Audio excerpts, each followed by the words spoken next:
Hi guys, welcome back to my channel. That's Mount Baker on the left, which is visible from Langley, BC, Canada as well. I wasn't able to make a video for a while, but I'm pretty excited to come back to share my experiences with you.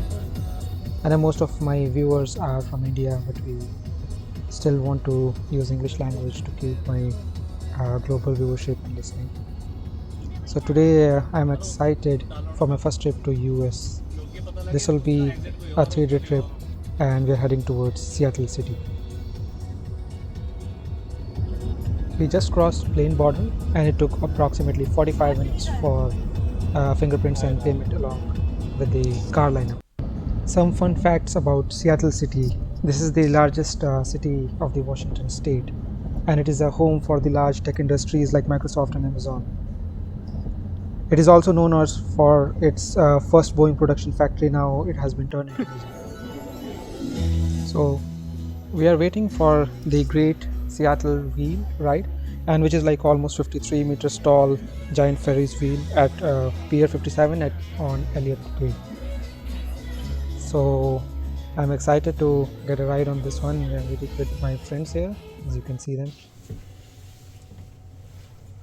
So some more facts about Seattle City. Now we are on the top. So this is the first metro city after crossing the border as well. What a view, guys.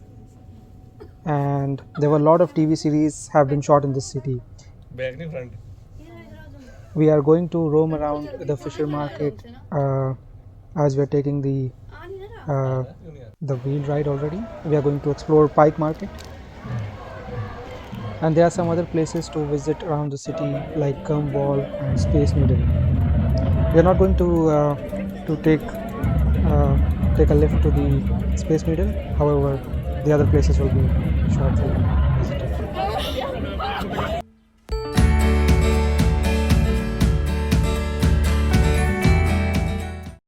So we are finally here at the city of Olympia in Washington state. This is another coastal city and we are at Percival Landing Park. Percival Landing is one of the Olympia's 3 waterfront park and is located on the east side of the bay. And this is also like the southernmost tip of the Puget Sound. It is also known for its Washington State Capitol or legislative building, and this is a home of the government of state of Washington. So this is like a small city, very peaceful. As you can see, the most of the buildings here and the restaurants are around the beach side. So I get this feeling of being in Victoria even if I'm in US. As you can see, this is exactly the waterfront you can see even in Victoria. So we are here just trying to capture some moment and roam around the city. We have our hotel booked in the city itself, and that's the Port of Olympia Tower, and we're going to spend night here.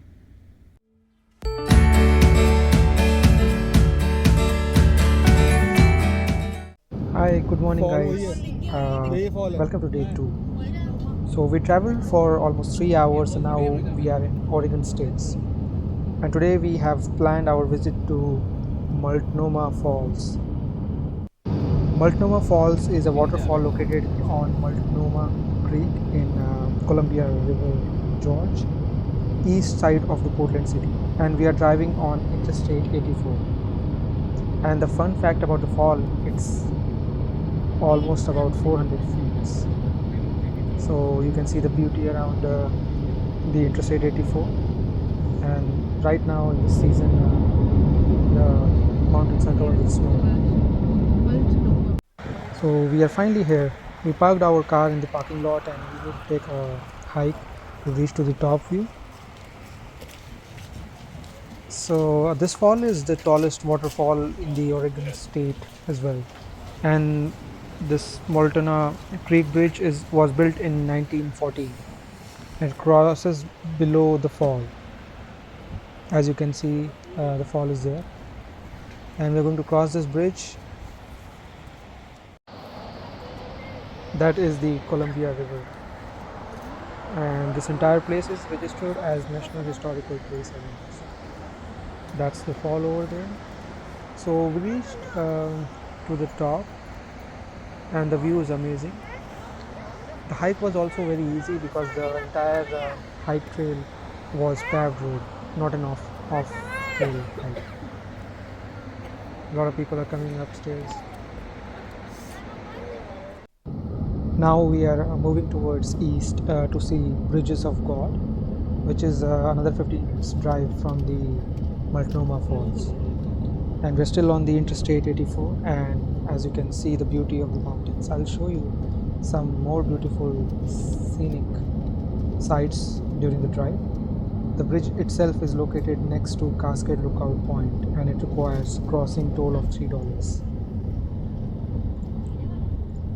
The Bridges of God was named by the native people to describe an ancient land bridge created by the series of landslides, or in their view, by the gods themselves. The long before recorded history begins, Indian legend says that the Great Spirit built a bridge of stone, and that was built uh, by the greater magnitude of earthquakes. So here we are crossing the Great Bridges of God, and that is the Columbia River George. This river is having more than 90 waterfalls, and we have just seen the highest of them.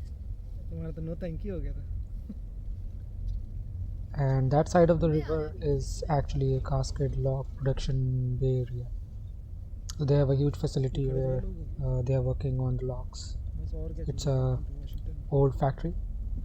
A lot of people are trying to cross the bridges right now. It has 2 medium by foot or by car. We have already paid $3 Canadian as a toll to cross this bridge. And once we cross the bridge, we'll reach to the other side of the river, and from there we'll start traveling back to Portland.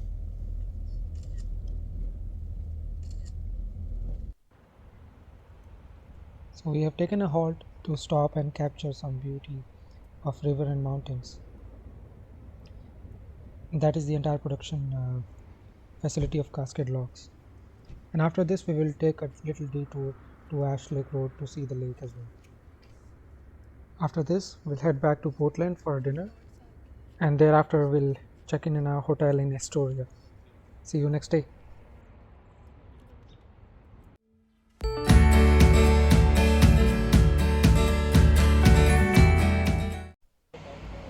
Hi guys, welcome to day 3.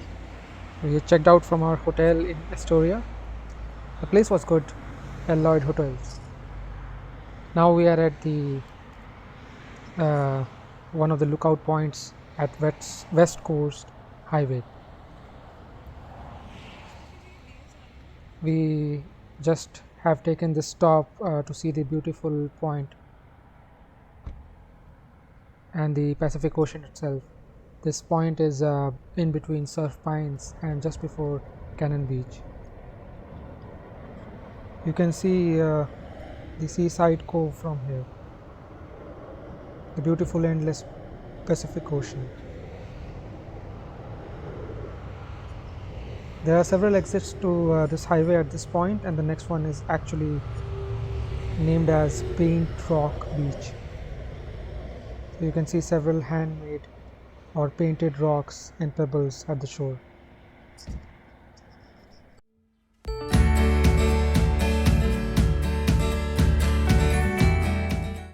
We are on our way to Cape's Lookout.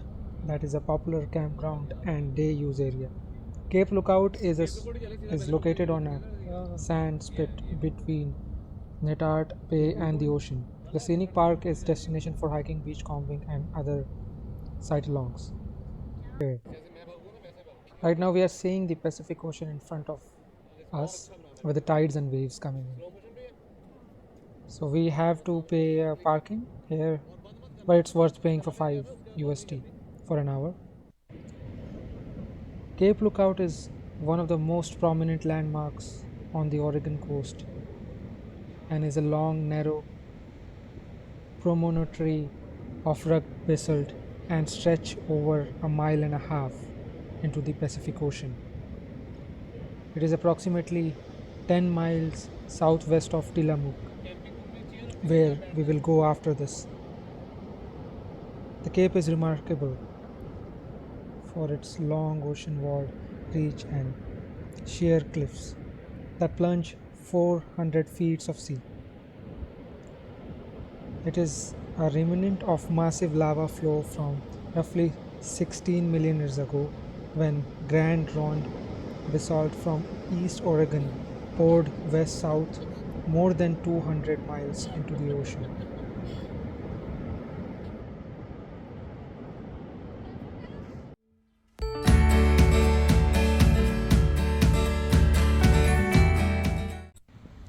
So finally, as I promised, I will take you to the Tillamook Creamery, which is also known for its ice creams and dairy products. This is the production plant, which is more than 110 years old, and it was initiated in 1909. This is a good place to take a break and have a breakfast, as they have their own produces like burgers, ice creams, cheese, and other dairy products. They also have a guided tour for the facility, for which you need to register in advance, but it's not restricted for the public with the prior appointments.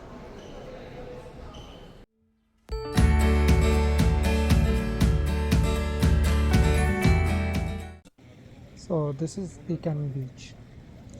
The access to the main beach is narrow, and you might need to park on the driveway near to the beach location. And this is a small city, by the way. We just parked our car like that, and here we are. We are walking down towards the shore, and it is quite busy in terms of American beaches.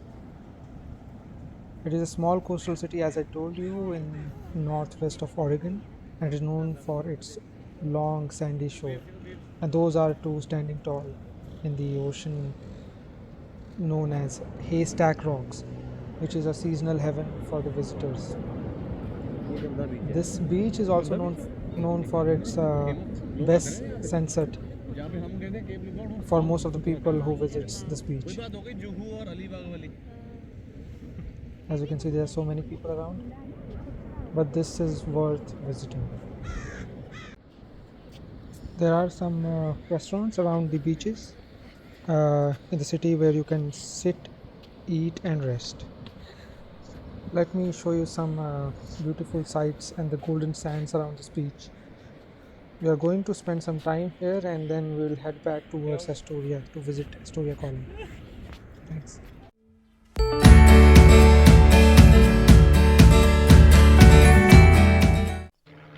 This will be our last stop before we start heading back towards Canada, the Historia Colon, known for its small sign of architecture built in 1926 on Coxcomb Hill in Astoria, Oregon. The tower was built in 1926 with financing help from Great Northern Railway and Vincent Astor. And this tower is 125 feet tall and standing atop of 600-foot tall Coxcomb Hill, and it includes an interior spiral staircase that leads to an observation deck to the top. And you can see the history of society built and civilization and the colonization in this area. There is a way to come up and the park if you want to take a route further down the hill. The parking is quite available, as you can see. It's not as busy as the other areas. We have to climb almost 11 stories to reach on the top, and it has 14 spiral curves for the staircase. I will show you the top view once I reach to the top. By the way, you can also visit the tower in the night with multicolor light projection on the tower.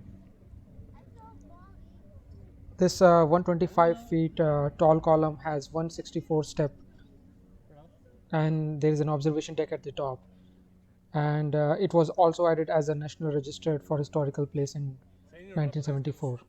This was built with a cost of 27,134 USD, which is equivalent to 444,000 US dollar in 2022.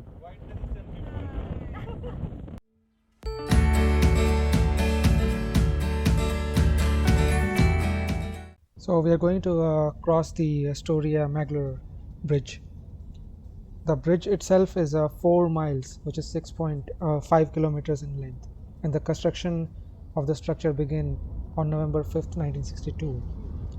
And the bridge was actually completed and opened for the traffic on 29 July 1966. The overall cost of the project was around 24 million, which is equivalent to 166 million today.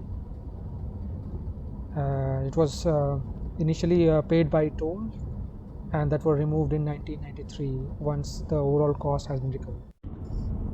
So guys, we are going to cross the bridge, and to show you how long it is, I'm going to record the whole crossing. The trip will be ending after crossing the bridge, as we will take West Coast Highway for our way back to Canada, and this will be pretty much similar to what I have shown you on the way. But we are going to take a different route this time, just because we are going to keep ourselves on the West Coast Highway. So we are going to cross Raymond and just go all the way to Seattle and back to the Canadian borders. The whole journey will be covered in 5 hours of a straight stretch drive before we touch the Canadian borders.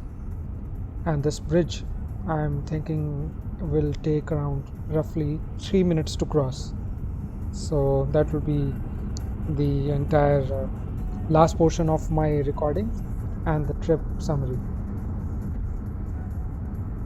We are thinking to take a halt somewhere after Astoria for dinner, and then we will continue driving towards the border. This time at the Canadian border, the clearance should not take much time, as we just need to drive by and show our proofs to the border agents. So I'll just keep this recording of the overall crossing of the bridge so that you can see some beautiful scenic views of the ocean and how the ships are crossing the ocean.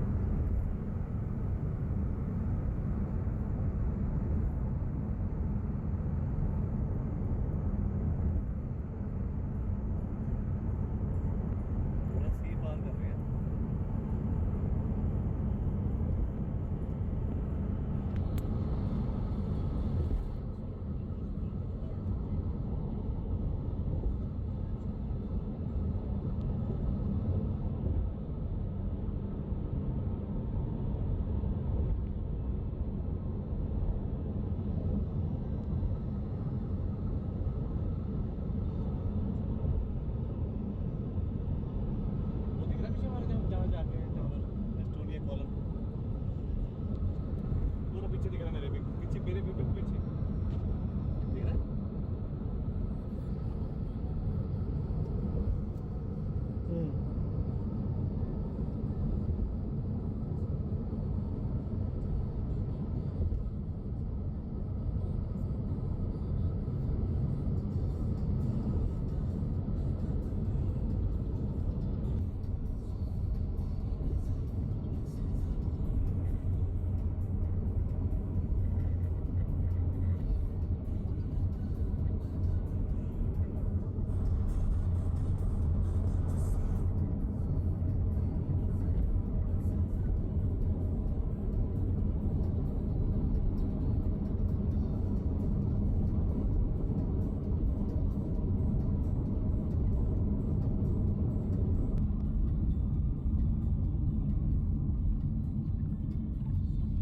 So finally we crossed the bridge, and thanks for watching my entire trip. Keep watching and keep supporting my channel. I will be coming up with a lot of fun videos like this. Thanks for watching.